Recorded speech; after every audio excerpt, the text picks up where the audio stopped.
ॐ निरञ्जनं नित्यम् अनन्तरूपं भक्तानुकम्पाधृतविग्रहं वै ईशावतारं परमेशमित्यं तं रामकृष्णं শিরসা নমামः। ঠাকুরের ভক্তবৃন্দ যারা এসেছেন সবাইকে শুভেচ্ছা প্রীতি নমস্কার জানাই। ভক্ত ভগবানের বৈঠকখানে ভক্তর হৃদয়ে ভগবান বিশেষরূপে প্রকাশিত হন, কারণ এই ভগবানকে ভালোবাসা, বিশ্বাস এবং তার জন্যে ব্যাকুলতা, চেষ্টা এবং ভিতরে আনন্দ অনুভব করা ভগবানকে নিয়ে ভক্ত করে। এই একটা থাক। আর মানব জাতির মধ্যে আরেকটি থাক আছে, যেটা হচ্ছে তারা বিষয় রসে আপ্লুত, বিষয় রস ছাড়া তারা কিছু জানে না, বোঝে না, তাতেই মগ্ন হয়ে থাকে। তো সেই ধরনের মানুষকে বিষয়ী বলা হয়। বিষয়ী মানুষ কেমন? প্রদীপের আলোর মতো। ভক্ত কেমন? চাঁদের আলোর মতো। অবতার কেমন? সূর্যের আলোর মতো প্রকাশিত করে। এইভাবে মানুষকে ঠাকুর অনেকভাবে ভাগ করেছেন, দেখাচ্ছেন। তা সেই জন্যে আমাদের এই মানুষ যে আমরা আছি, ঠাকুর বললেন মানুষ কি কম গা? মানুষ অনন্তকে বুঝতে পারে, অনন্তকে জানতে পারে, অনন্তকে জানার চেষ্টা করে। অতএব অন্য জীবজন্তু তারা পারে না। তাহলে মানুষ, জীবজন্তু, কীটপতঙ্গ তারা পারে না, কারণ তাদের মধ্যে এই বোধটা, চেতনাটা নেই।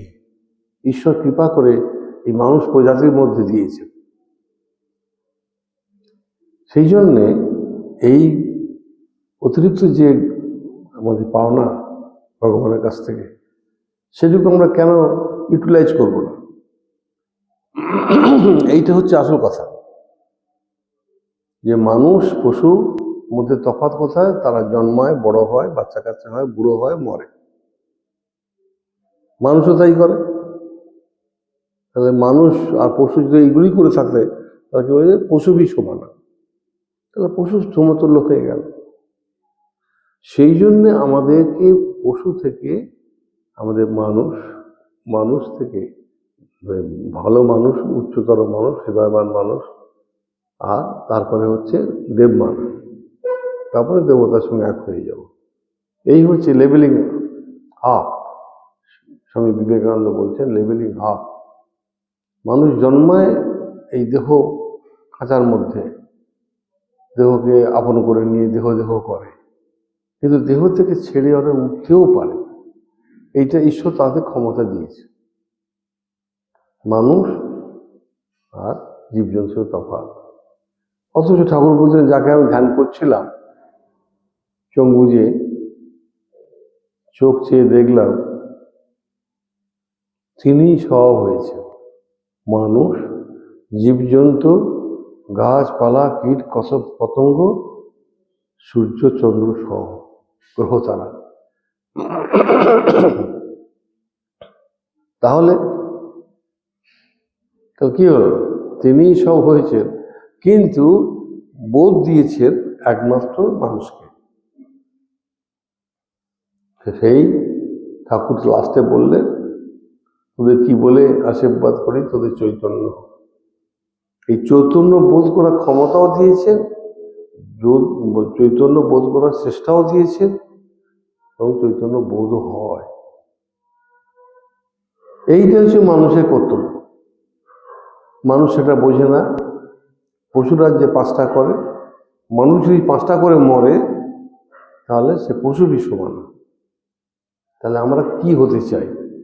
শুধু ভক্ত হলেই হবে না, ভক্তের যে কতগুলো করণীয় আছে সেগুলো করতে হবে। প্রথম যে কর্তব্য হচ্ছে মানুষের কাছে, সেটা হচ্ছে আমাদের ধীর স্থির সুশৃঙ্খল জীবন। ধীর স্থির সুশৃঙ্খল জীবন, জব হয় না, ধ্যান হয় না, অমুক তমুক কত রকম সব ওরকম নয়। অত ধীর স্থির শান্ত হয়ে আমাদেরকে জীবনযাপন করা, হিংসা না করা, মিথ্যা না কথা বলা, উদ্বিগ্ন না হওয়া, ক্রোধকে দমন করা। কতভাবে ক্রোধ দমন করতে হয়, ক্রোধ করলে কি হয় সব জানি আমরা, কিন্তু ক্রোধ করি।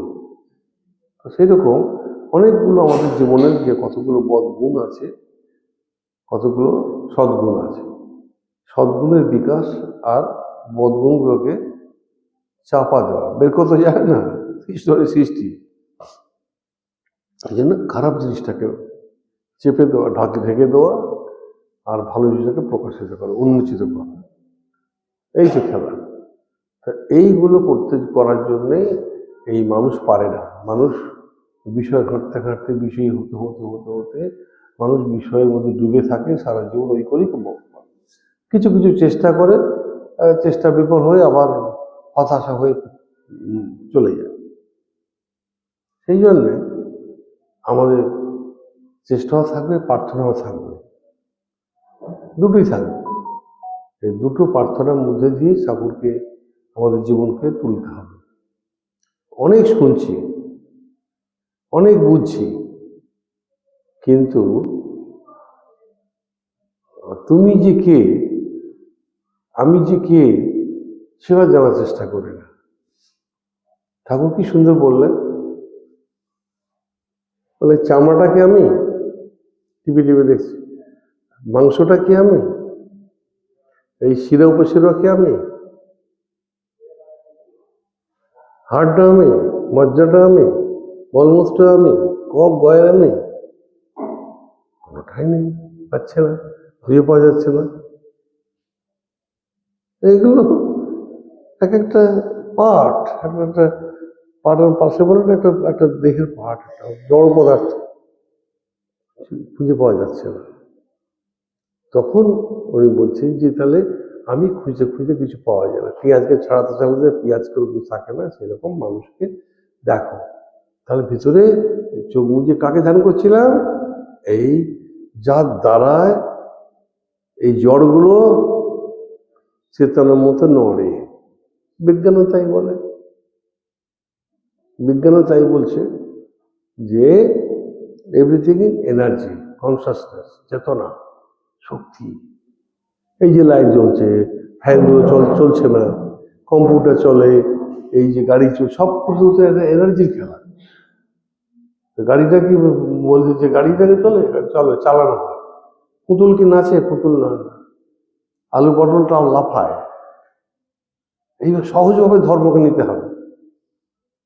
আলু পটল লাফাচ্ছে, আলু পটল লাফায়, আগুন আছে, গ্যাস আছে, এনার্জি আছে, এটা ফুটছে, সে লাফাচ্ছে। ওই বালিশ নদীতে যাচ্ছে ভেসে ভেসে, দুলতে দুলতে, দেখ বালিশটা কেমন দুলতে দুলতে যাচ্ছে, নৌকাটা কেমন দুলতে দুলতে যাচ্ছে, ওটা কি দোলে? তলায় তলায় ঢেউ আছে, আগুন আছে, ফ্যান, ইলেকট্রিসিটি, এই সমস্ত যে কম্পিউটার, এত কিছু কম্পিউটার করে, কিন্তু কম্পিউটার যদি কারেন্ট না থাকে সব নষ্ট হয়ে যাবে। তা সেই জন্যে সমস্ত চেতনার খেলা, এনার্জির খেলা। আমরা যে হাত পা নাড়ি, চোখে দেখি, চোখে করি, কানে শুনি, নাক দিয়ে নিঃশ্বাস প্রশ্বাস নিচ্ছি, গাল দিয়ে জিভ দিয়ে করছি, চামড়ায় স্পর্শ অনুভব করছি, ঠান্ডা গরম, ভালোবাসা, ক্রুদ্ধতা, আঘাত সব সহ্য করছি চামড়া। এই পাঁচটা যন্ত্র দিয়েছে,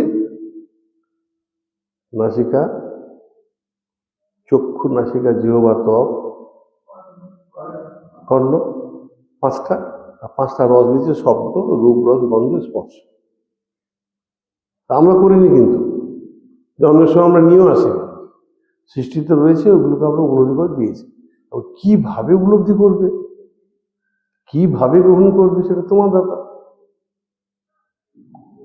সেই জন্য ঠাকুর এক কথা বললেন, কায় মনো বাক্যে তার সাধনা করো, ভজনা কর।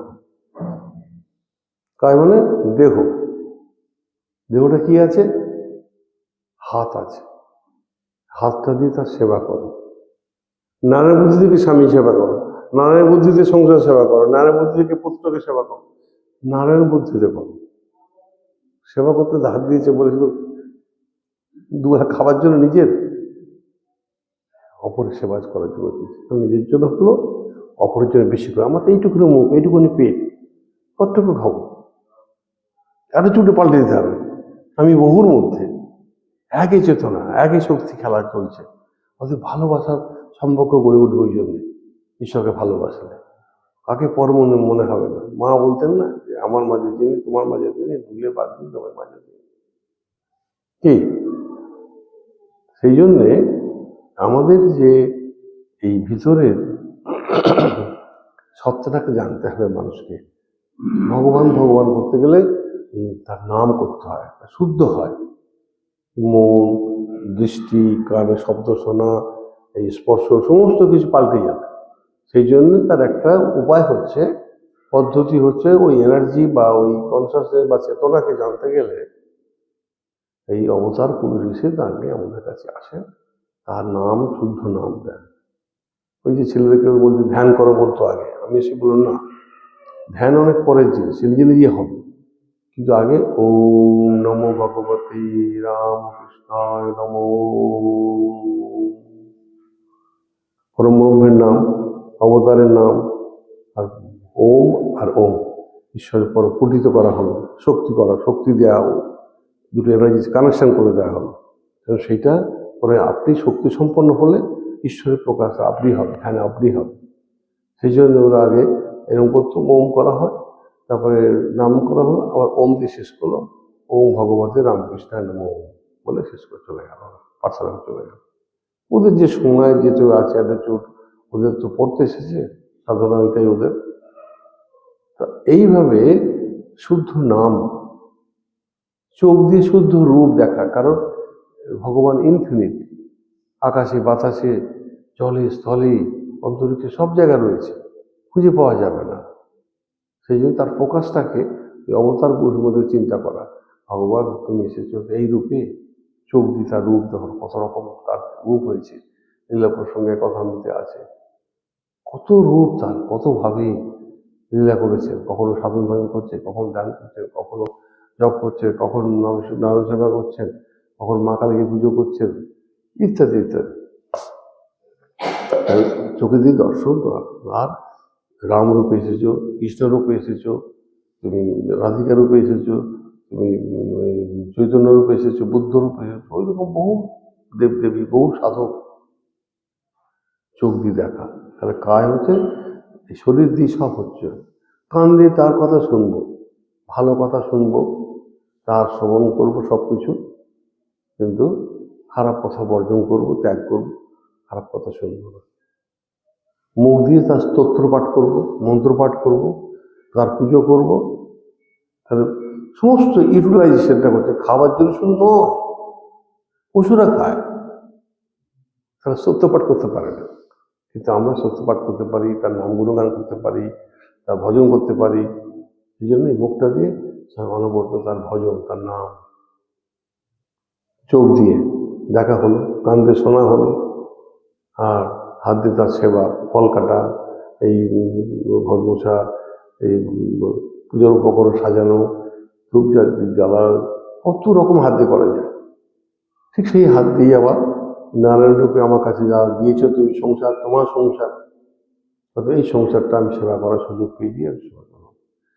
আমার স্বামীকে সেবা করবো শিবরূপে, মাতা মেয়ে পার্বতী দেবী, পিতা দেব মহেশ্বর, বান্ধব শিব ভক্তস্য সদস্য ভুবনত্র সর্বভূর ভুব সোয়া, ভূ ভুব সোয়া, সর্বমত কিছু বুঝি না, কোথাও জানি না, কিন্তু এইখানে আমি মাতৃগর্ভে থেকে এখানে বসেছি, এইটি আমার পবিত্র, এই জাতীয়তা বোধ বলছে। এই মাতা মেয়ে পার্বতী দেবী, পিতা দেব মহেশ্বর, বান্ধব শিবভক্তাস্য সদস্য ভুবনত্ব, এই ভুবন হচ্ছে সবচেয়ে বড় ভুবন, বড় স্বর্গ হচ্ছে আমাদের এই মাতৃভূমি। তার সেবা, তাকে ভালোবাসা, তার মানুষ প্রজাপতি পৃথিবীতে যত প্রজাতি আছে তাকে সেবা করা, তাহলেই হবে। এইভাবে মন্ত্রগুলোর মধ্যে দিয়ে আমাদেরকে হাইলাইট করছে জীবনটা কত বড় মানুষ হতে পারে, বোধ করতে পারে। এইভাবে ধীরে ধীরে বোধের জাগরণ, বোধিত্ব লাভ করেছে বুদ্ধ। রাজার ছেলে অনেক সুখ দুঃখ মধ্যে দিয়ে, সাধনার মধ্যে দিয়ে তিনি বোধিত্ব লাভ করেছে, এই জ্ঞান আহরণ করেছে। ওই জ্ঞান লাভটাই ঠাকুর বলছে ভগবান লাভ। জ্ঞান লাভ, মানুষ মানুষ নয়, মানুষের মধ্যে আছে একটা চরম সত্তা, চেতনা শক্তি, ভগবানের অস্তিত্ব। তাকে বলা হয় আত্মা, জীবাত্মা বলা হয়। তাকে বিষয়ী বা ভক্ত বলবে না, তার চেয়ে উচ্চ পরিচয় হচ্ছে আমি জীবাত্মা, পরমাত্মার অংশ। এই জীবাত্মা এবং পরমাত্মা, সূর্য, সূর্যের কিরণ, তাহলে আমি ভগবানের অংশ। এইভাবে আমাদের আইডেন্টিফিকেশন, জীব শিব, শিব জীব, জীব কেবল শিব। জীব দেখতে নড়ে চড়ে, তার মধ্যে শিব বসে আছে। নমস্তে বহুরূপায় বিষ্ণবে পরমাত্মনে স্বাহা। যেমন ইদম তুলসীপত্র, সচন্দন তুলসীপত্র, শ্রী বিষ্ণবে নমঃ বলি বিরাট। কাকে দেয়া হলো? নমস্তে বহুরূপায়, বহুরূপায় বিষ্ণবে পরমাত্মনে, পরমাত্মা। মন্ত্রস্ব উচ্চারণ করে যখন তুলসী পাতা দিচ্ছেন নারায়ণকে, শিবকে, ঠাকুরকে, তখন মন্ত্রটা বলা হয় নমস্তে বহুরূপায় বিষ্ণবে, শ্রী বিষ্ণবে ইদং সচল পুষ্প সচন্দন তুলসীপত্র সর্ব নম নারায়ণ। তাহলে বহুরূপের মধ্যে যে সত্তাটা রয়েছে, নড়ে চড়ে কথা বলে, সেই হচ্ছে। এইভাবে প্র্যাকটিস করতে হবে আস্তে আস্তে, মন্ত্র মানে বুঝে বুঝে করতে করতে তখন মানুষ একটা ভিতর থেকে চৈতন্য বোধ হবে, ভালোবাসার বোধ জেগে উঠবে, সততার বোধ জেগে উঠবে, নৈতিকতার বোধ জেগে উঠবে, এইরকম পবিত্র হয়ে উঠবে। কতগুলো অনুশীলন, অনুশীলন করবো না, এই জব ধরনের কিছু হচ্ছে না, এই অমুক করেছিলাম তমুক করেছিলাম, ওসব হবে না। একটা অনুশীলন জীবন। যাজ্ঞবল্ক্য মুনি, মৈত্রী ও কাত্যায়নী দুজন স্ত্রী ছিলেন, তা তিনি সংসারে দুজন স্ত্রী, বিষয়ে আসা, পেট চলবে কি করে, সব কিছুই ছিল। যখন বয়স হয়েছে তখন বলছে আমি তোমাদের দুই স্ত্রীকে বলছে দেখে আমি সব তোমাদেরকে দিয়ে আমি চলে যাবো, ভাগ করে দুভাগ করে দেবো, তোমার সম্পত্তি ভাগ বুঝে নাও। কোথায় যাবে? বললাম আমি ঈশ্বর চিন্তায় একা একা থাকবো, তন্ময় হয়ে থাকবো। বিয়ে করেছে, সংসারী হয়েছে, ছেলে পুলে বিষয় আসা সবই ছিল। বিষয় ঘাঁটতে ঘাঁটতে বিষয় ডুবে যাওয়া, বিষয় ঘাঁটতে ঘাঁটতে এবার উপরে ওঠা, এই যে আমার ভারতবর্ষের সংস্কৃতি। সেই জন্য বলে যে আমি তোমাদের ভাগ করলে চলে যাও। তা চলে যাবে, তখন কাত্যায়ন খুব খুশি, এক সম্পত্তি পেয়ে গেলাম। তখন বলছে যে আমাদের সব বলি না, পেনশন টাকাটা ভাগ করলে কাকে কি দিলে কি হবে, তুমি না থাকলে কি চলবে, কত টাকা ব্যাংকে জমিয়েছি ইত্যাদি ইত্যাদি। তো সে তো কাত্যায়ন করে নিল। আর মৈত্রী বলছে হে প্রভু, তুমি কেন সব ছেড়ে চলে যাচ্ছ? বলে এই তো অমৃতত্ব পাওয়া যায় না, এতে আত্মজ্ঞান লাভ হয় না, ভিতরে কি আছে বস্তু আমার পরিচয় পাওয়া যায় না। সেই জন্য আমি সব ছেড়ে ছুড়ে দিয়ে ঈশ্বরের সাথে থাকবো। আমি পূর্ণ, তিনি পূর্ণ, আমি অংশ, তিনি প্রভু, আমি তার, তিনি পরম ব্রহ্ম, পরম আমি তার অংশ। এইভাবে তারা সাধন করার জন্য চলে যাচ্ছে। তখন মৈত্রী বলছে যে তাহলে যে জিনিসে অমৃতত্ব নাই, ছিবড়ে জিনিস, ছিবড়ে জিনিস আমি কি করব? তুমি চলে যাচ্ছ, তুমি নিলে না, আর আমি নেবো? আমি তোমার সঙ্গে অনুগামী হব, তোমারই সাধন ভজন চিন্তায়। মা যখন এলেন জনমাটি থেকে, ঠাকুর আমাকে সংসার পথে টানতে এসেছো? মা কি বললেন? তোমাকে সাধন পথে সাহায্য করতে এসেছি। যখন কুরুক্ষেত্রের যুদ্ধ থেমে গেল তখন বলল যেমন সুন্দর আছে, যুধিষ্ঠির রাজা হয়েছে, সব তাদের ব্যবস্থা করে দিয়ে থাকানো হবে।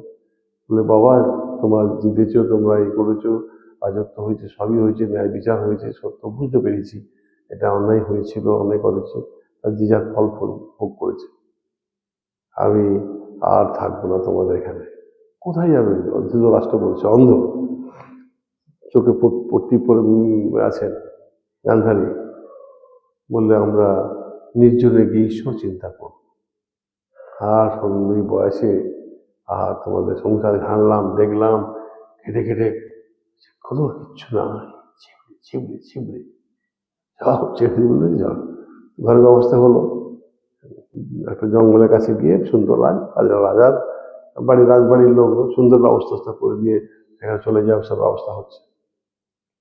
কুন্তির তো কোনো এ নেই, পাণ্ডব মা, তাদের কিছু আছে তো ভালোই, আমার ছেলেরা অনেক কষ্ট করেছে, আমিও কষ্ট করেছি, এবারে একটু থাক। না গো, আমি এই পরিবারের বউ, আর এই পরিবারে যারা বয়স্ক যেখানে যাচ্ছে আমাকে সেখানে যেতে হবে, আমি তোমাদের সঙ্গে থাকবো। দেখো, তিনিও চলে গেলেন নির্জন বাসে। ভারতীয় ধারা, সত্যযুগ ফিরে এসেছে শ্রীরামকৃষ্ণ আগমনে। ঠিক এই চেতনা বোধ জেগে উঠছে বয়স্কদের মধ্যে, আমাদের ভারতবর্ষের অনেক মানুষ, পৃথিবীর মানুষের মধ্যে জাগরণ হচ্ছে, না করলামটা কি, হয়েছেটা কি, কি হতে হবে, না হয় ভিতরে আমি আমি তুমি প্রভু, আমি দাস, আমি ভক্ত, তুমি পূর্ণ, আমি তার অংশ। আর এই হনুমানের মতো বলতে তুমি আমি এক, এই পরম সত্তারই একটা সত্তা এখানে বিরাজ করছে, একটা সিন্ধু, একটা বিন্দু। এইভাবে আইডেন্টিফিকেশনটাকে বাড়াতে জানে মানুষ, বাড়াতে পারে, সেটি হচ্ছে আসল জিনিস। সেইটাকেই আমাদের ভারতীয় সংস্কৃতি সভ্যতা এই সত্য যুগ বলেছে, যে ভগবান পরিপূর্ণ ছিলেন, পূর্ণমিদং পূর্ণাৎ পূর্ণমুদচ্যতে পূর্ণস্য পূর্ণমাদায় পূর্ণমেব অবশিষ্যতে। পূর্ণ আছে, পূর্ণতে পৌঁছতে হবে, সেই জন্য ঠাকুর বলছে, যে ঠাকুর এসেছেন এই অখণ্ডময় বলছেন যে ভগবানের আশা কেন গো, ভগবানের আশা ভগবানের মিলনের আনন্দ অনুভব করার জন্যে তার আশা।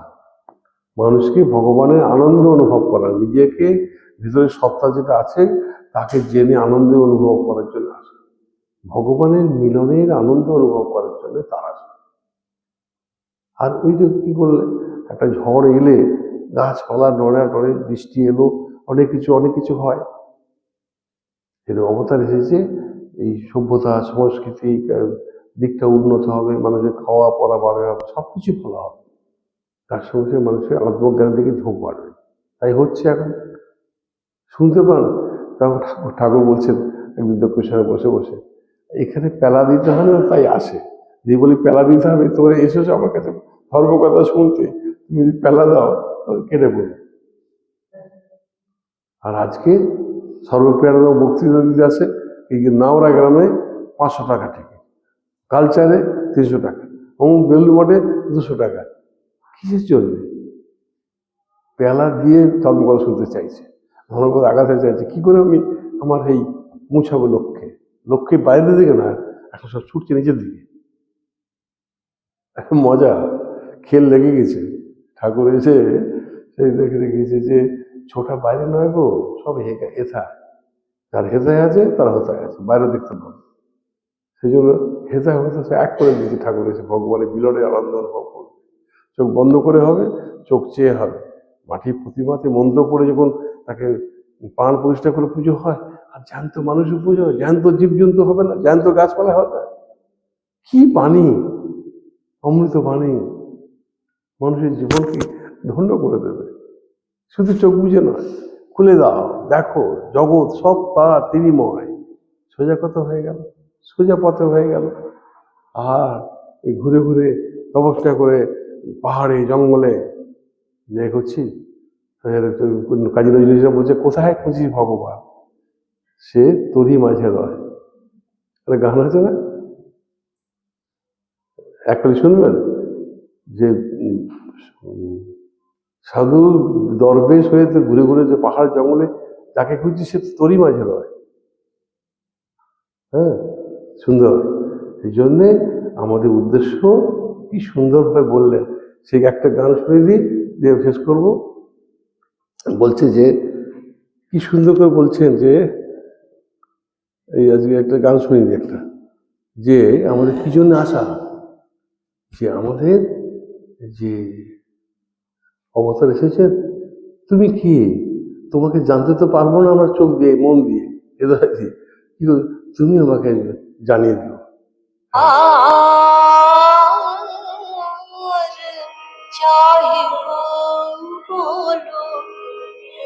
বলিব না রেখো গেল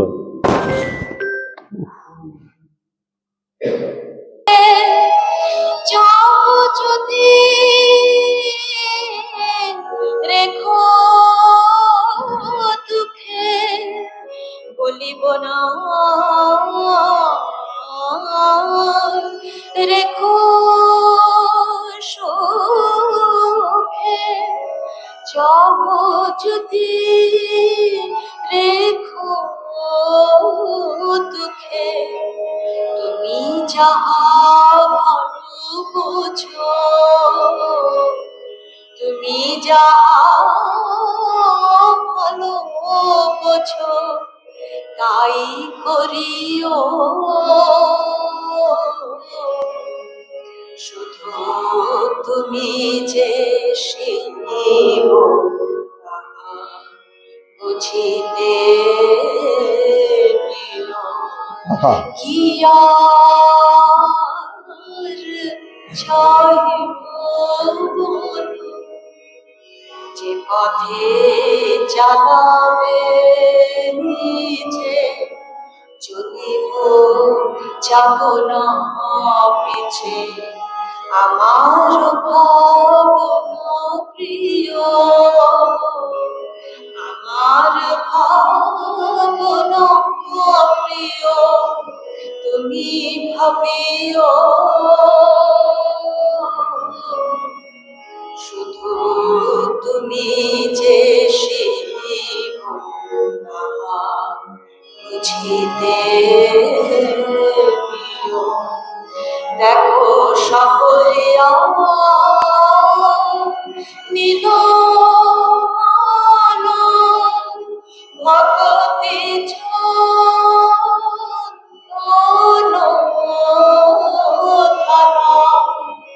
সকলে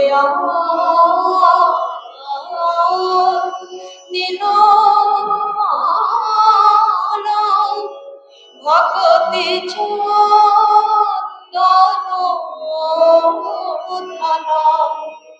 আমার যে শূন্য ডালা আমার যে শূন্য ডালা তুমি ভরিও শুধু তুমি যে শিব বুঝিতে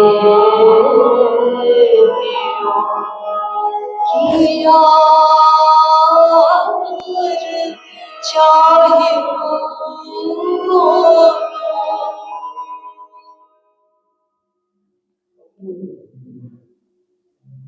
এই হচ্ছে এই আরেকটা গান আছে, নয়ন তোমার পায় না দেখিতে রয়েছ নয়নে নয়নে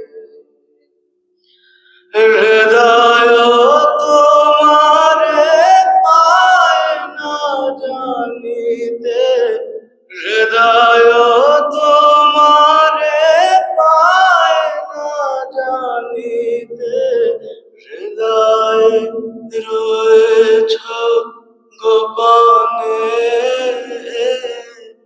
রয়েছ নয়নে নয়নে নয়ন তোমারে পায় না দেখিতে রয়েছ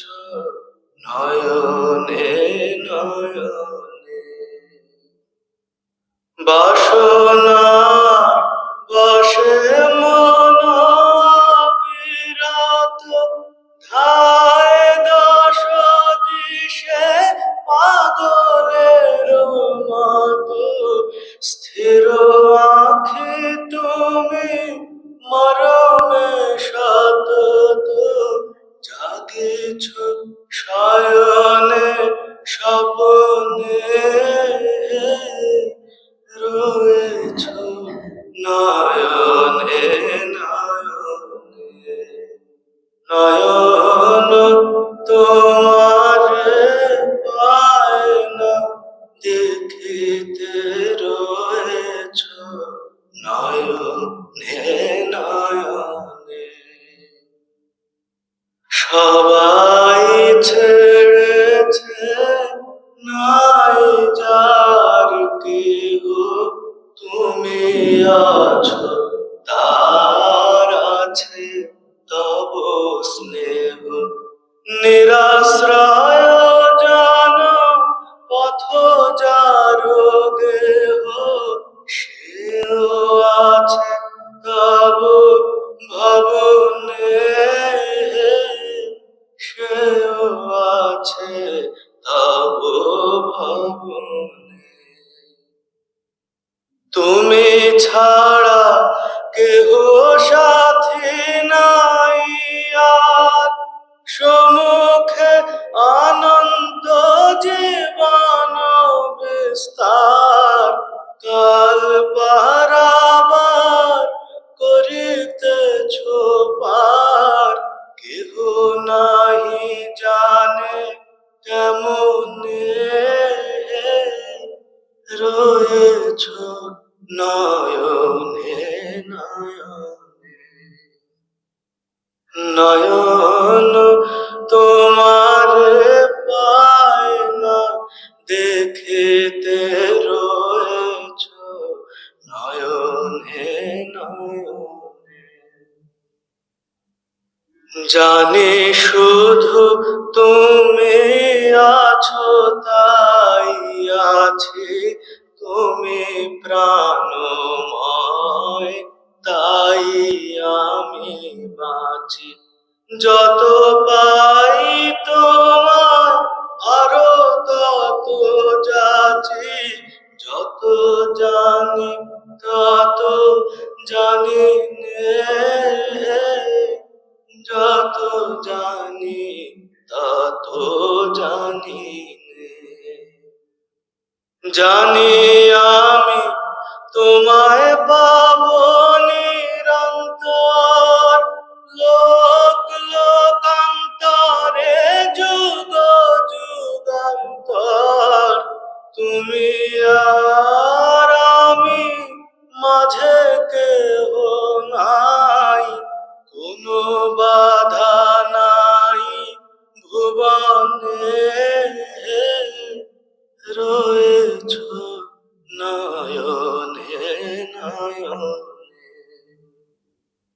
নয়ন তোমারে পায় না দেখিতে রয়েছ নয়নে নয়নে হৃদয় তোমারে পায় না জানিতে হৃদয় তোমারে পায় না জানিতে হৃদয় রয়েছ গোপনে রয়েছ নয়নে নয়নে নয়ন তোমারে পায় না দেখিতে রয়েছ নয়নে নয়নে এই হচ্ছে ভিতরের খবর। তুমি যে সেই জানিয়ে দিল, আর তুমি অন্তরেই রয়েছো ভিতরে, তুমি বাইরে কোথাও নেই। চোখ দেখতে পায় না, কিন্তু নয়নের মধ্যেই তুমি রয়েছো। বাক শক্তির রূপে তুমি, কর্ণ শক্তির রূপে তুমি রয়েছে। ইয়া দেবী সর্বভূতেষু শক্তির রূপে সমস্থিতা, সব শক্তির মধ্যে আছে। তুমি ভিতরেই আছে, তাকে এইভাবে প্রার্থনা করা, তুমি জানিয়ে দাও তুমি যে শিব, তুমি যে রামকৃষ্ণ, তুমি যে রাম, তুমি যে কৃষ্ণ, তুমি জানিয়ে দাও। আর কিছু চাই না। কি চাইবো? চাওয়ার কিছু নেই। আমি আজে বাজে চাইবো। হরি ওম তৎসৎ। ওম শান্তি, ওম শান্তি, ওম শান্তি। শ্রীরামকৃষ্ণ।